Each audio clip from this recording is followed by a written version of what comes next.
வணக்கம் நண்பர்களே. இந்த வருஷம் சித்திரா பௌர்ணமிக்கு திருவண்ணாமலையில் கிரிவலம் சுற்றுறதுக்கு கோடிக்கணக்கான பக்தர்கள் வந்திருந்தாங்க.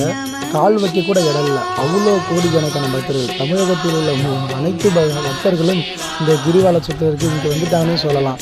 ஏன்னாக்கா மலையை சுற்றி வர அம்மா இடம் இருக்குது, அகல இரண்டு வகை பாதை இருக்குது. ஆனால் 2 வகை சாலையும் முழுக்க மக்கள் காலை வைக்க கூட இடம் இல்லை.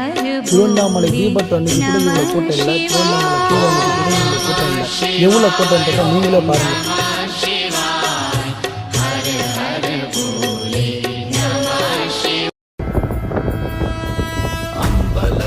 அம்பு கொண்டு அசங்கென்றால் அசங்குமோ, கம்பமற்ற பாக்கடல் கலங்கென்றால் கலங்குமோ, இன்பமற்ற யோகியை